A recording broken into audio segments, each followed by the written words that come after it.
Good afternoon. Thank you, everybody, for being here today.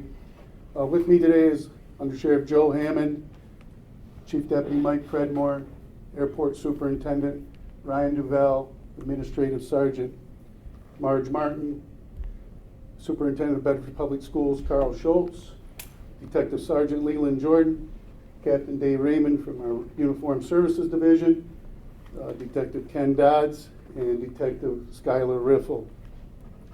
The intent of this press conference is to provide our community with a clear and concise information related to two incidents that shocked our community. I would like to start by saying it has been a difficult 4.5 days. I want to recognize the hard work and tireless dedication of the men and women of the Sheriff's Office. As they investigate these tragic incidents, I want to drive home the fact that their work is not done. I want to express my gratitude and my appreciation for the hard work that they do every day in and out. I'll begin with the incident in Bedford Township. On Saturday, June 14th, approximately 6 p.m., members of the Sheriff's Office were dispatched to 1641 West Stearns Road in Bedford Township, following a report of two deceased individuals that were found inside the home.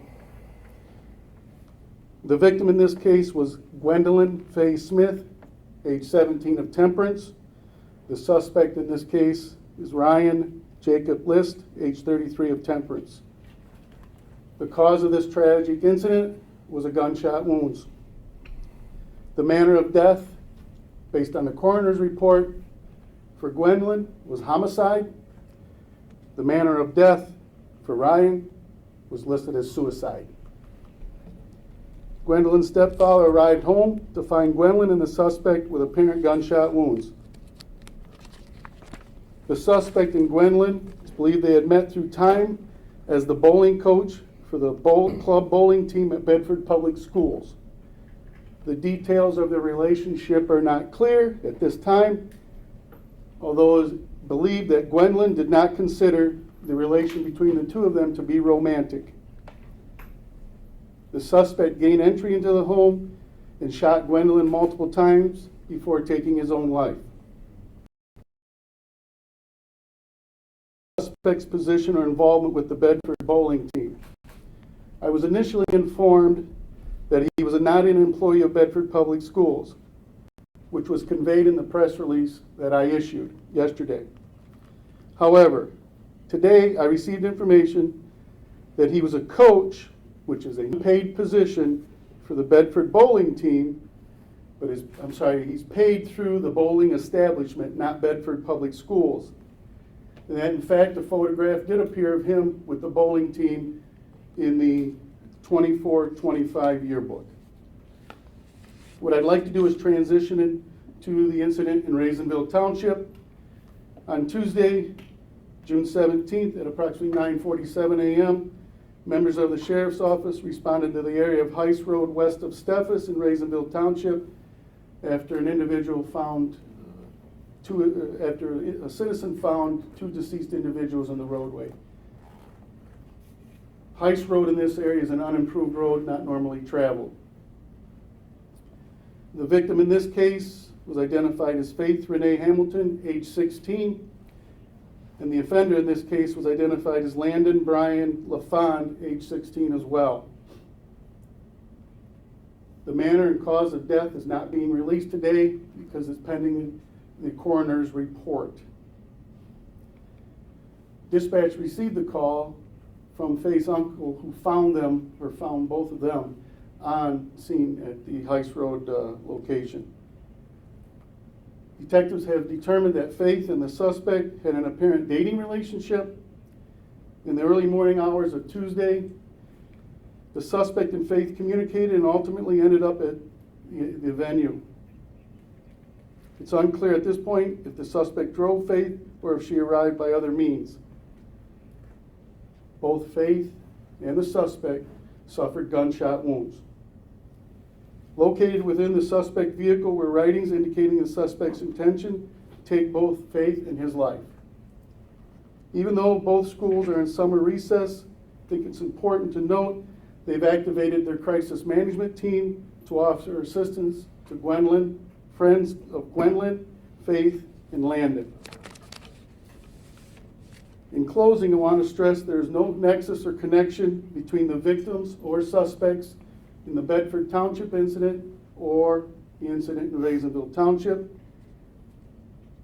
The families from both incidents, both the victims and suspects, are fully cooperating. We want to express our sincere condolences to the family, and thoughts and prayers are with them. We please ask the community to respect their privacy. Now I will open it up to any questions that you may have. And I would ask that the questions just be directed to me. We don't want anything to be conveyed that would hamper the ongoing investigation. You said that in the case of the Bedford one, he gained entry to the house. Do we know exactly what happened there? That he gained entry.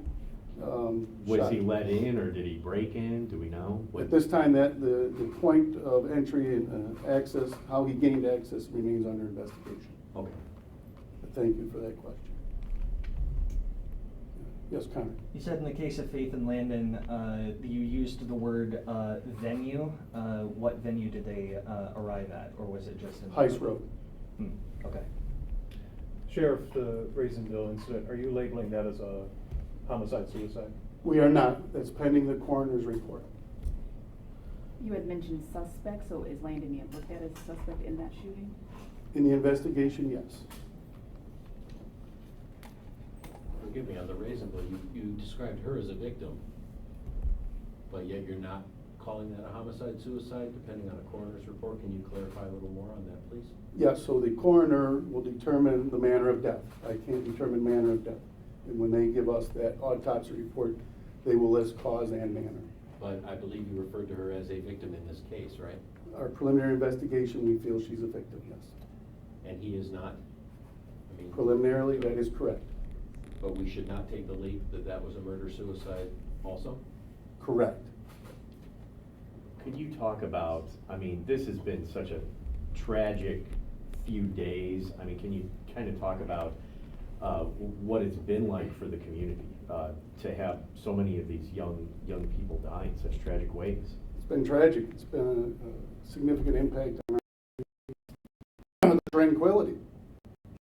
If you look at it from a general perspective, we're a farming community, rural, some urban areas as well, but for the most part, you know, we're 155,000 people. Everybody knows everybody, for lack of a better term. Sheriff, you mentioned that in the case of the Bedford one, that Gwen did not consider the relationship to be romantic, but is it any suspicions that it was the opposite way around, that this coach felt this was a romantic relationship he was trying to pursue? I can't comment on what he thought.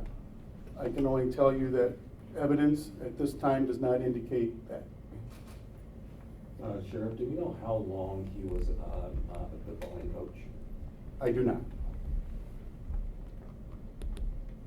Is there any more detail you can provide about how, in the initial press release, there was where you didn't believe he was a coach, there was no knowledge of him being employed by the school, but then later today, you found, earlier today, I should say, you had learned that he was the coach. Is there a reason why that information was not vetted at the beginning in the initial press release?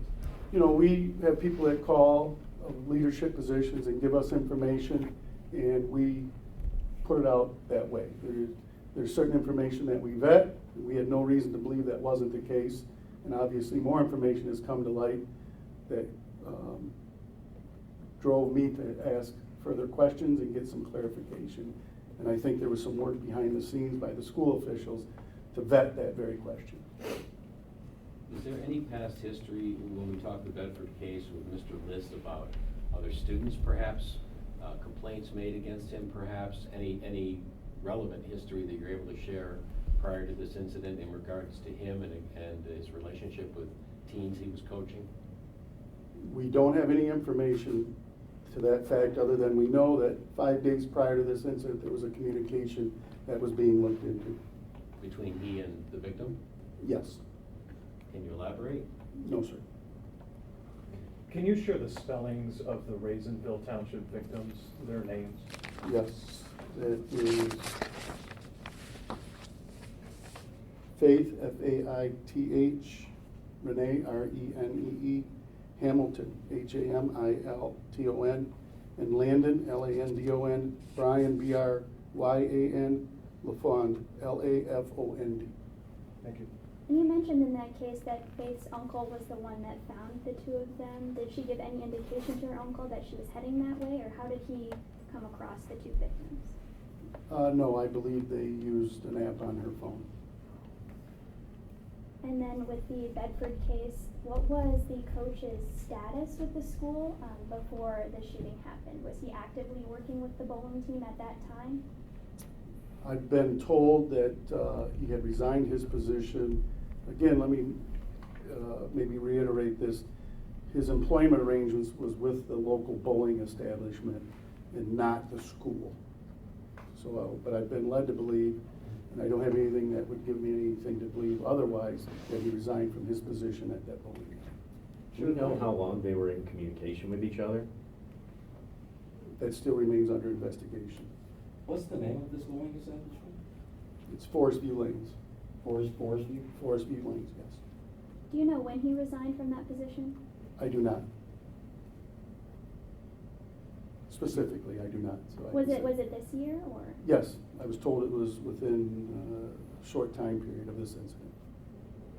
Forgive me for playing catch-up here. I was familiar with the story, but not covering it directly. When we talk about the Raisinville discovery, they were both in one vehicle, is that correct? No, they were outside the vehicle. Okay. And then when we go back to Bedford, was the victim alone at home at the time of Mr. List's arrival, if you know? That's our understanding. And lastly, for me at least, appreciating you need to investigate, appreciating the sensitivity for families, all of it. On the surface, it looks like two similar cases in that potentially male assailants, female victims, potential relationships, potentially not. I mean, we should not jump to such conclusions as what you're sharing again here today, or can you elaborate at all in regard to apologizing media maybe makes knee-jerk assumptions and reactions incorrectly? Help me. Well, first of all, that's why we've been transparent with all the incidents that have occurred in Monroe County since Saturday. And I don't know, you said how help you understand what you may jump to conclusions. Can you give me an example? Well, sir, all I'm saying is on the surface, this looks like two young teenage girl victims at the hands of potentially male assailants, even though you say don't make that assumption on Raisinville. You mentioned in the Raisinville case, they had a dating relationship. Again, not established with Mr. List that was the case. So there's a lot of unknowns, but yet on the surface, it's plausible to a layperson to look at it that way. And they can make a lot of assumptions, and that's why I've given you information that is factual and we can sustain and support. As I said, this is an ongoing investigation, and it is going to be an ongoing investigation. We've got a lot of technical data that we have to review. We have a lot of interviews that we have to take place with friends and family. There's a lot of detailed work that needs to go into this. We're here today to give the community some answers, put their mind at rest that there is no danger to them, and that we will, like every investigation that the sheriff's office handles, do a complete, thorough, concise investigation. So when the men and women of the sheriff's office are done and put their name on that report, we're confident in our findings. And just a minute. I just hope that answers your question. It does, sir. You know, I Thank you. mean, anybody can make assumptions on a lot of stuff. That's why I don't we. mean to, but I. No, you're fine. I want that dialogue, right? I want you to leave here today, everybody, having those questions answered so that we don't have to worry about follow-up and other things of that nature. And we will. Once things become available, we will convey that out in the form of a press release, particularly manner and cause of death. Is anything being done for some of the students in the local school districts for kids who might have, known some of the victims in this, grief counseling, that type of stuff? Yeah, and that's a good point. And maybe I conveyed it a little quickly. But yes, both schools have activated their crisis management team. Knowing we're on summer break, they still activated those units available to those students of the victims and the individuals involved in this case, because we do want to make sure that their mental health is attended to as well. This is a very tragic situation. The Raisinville incident, those two were students at Airport Community. Can you share what, like, were they sophomores, juniors? Things of that We're nature? just leaving it very brief right now that they were students at Airport Community Schools. Did the 33-year-old man have prior contact with law enforcement, to your knowledge? What do you define as prior contact? Arrested for DUI or if any felonies on the record, something that would preclude him from associating with high school students? No, sir. We have no information that would lead us in that direction. And can you provide any additional information about the nature of his resignation, why that could have happened? I don't know why he resigned. I don't have that. He went in and resigned. And in his position at the bowling alley, did he work with other high school students, other than Bedford? It's my understanding that he was the coach, and he did have interaction with other bowling students, male and female. At other schools? No, at the bowling alley, at the bowling alley. I think she's just asking, did he only work with Bedford bowlers? And He I didn't can't work answer with that. any other high school? I can't answer whether he worked with any other schools. That may have gone to that. I'm sorry. Thank you for clarifying that. What should people do that are experiencing profound negative emotions because of these events do in order to help themselves? And that's a great question. If they're students of either school district, we ask that they reach out to their respective school districts for the resources that are there. If they're not involved in schools, they're adults, we have a very robust community mental health program here in Monroe County. There's crisis lines, numbers that are online. They can reach out to Monroe County Central Dispatch, where we'll be more than happy to share that information with them as well to get them to the resources they need. In either case, are you aware of any potential threats that have been made against these young girls prior to these incidents? We don't have any information at this time that would indicate that. But again, I'm not saying it's not, but it's not come to our attention yet. And is there anything you can share about the weapons used? Were they legally registered and anything relevant about them?